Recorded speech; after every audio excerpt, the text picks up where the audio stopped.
Wonderful. We still have a bit to go before Yeah. we can really breathe that sigh of relief. But at the moment, you know, a day removed from the peak of the season, we have nothing active. There is one area that is being monitored by the Hurricane Center. At the moment, though, this is an area which has just emerged off the coast of Africa. You can actually see the center of this is now right here. Approaching the Cabo Verde Islands, has a low 30% chance of developing in the next 3 to 7 days. And most model guidance indicates this one is going to stay out over the open water. What I want to show you is a model comparison of two of our ensemble models. One is the Euro. You're more accustomed to seeing that. And I chose, instead of the GFS, the GDM. This is actually the Google DeepMind. This is a new AI model that is completely different this year. However, it has been doing a fairly decent job. And what you want to notice is all of these lines. Each one of these lines represents a run of the model, indicating an area of low pressure and development and the track it takes.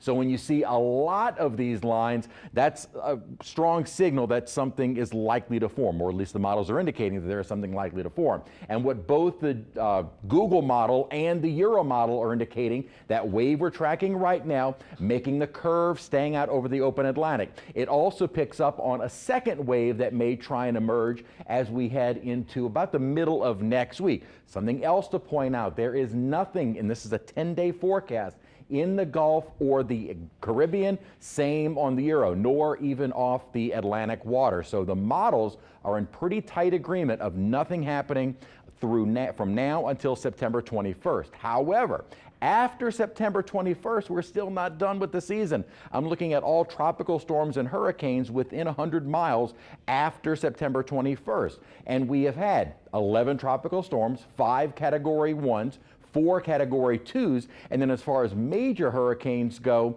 1 Category 3 and 4 Category 4. So we're starting to see a decrease in our threat of evacuation type major hurricanes, but we can still be threatened even as we get late into the season. Thankfully, though, take it a day at a time, nothing out there right now. Mostly clear skies at the moment. Dew points, humidity kind of bumped up a little bit, as it usually does kind of in the early nighttime hours. 82 degrees right now. We do have a south-southeasterly wind at 5 miles an hour. So 70s and 80s outside, kind of a mild evening. Little more humid than we were earlier in the day today, but steadily our dew points have been dropping. Again, they typically peak during these hours and then come down again. And the good news is that dry air is going to stay with us throughout the week. Well, tomorrow's Friday, weekend, and most of next week. There are no signs of that tropical moisture coming back our way. The difference, though, not exactly a fall feel, as high temperatures will be in the 90s. So that's the one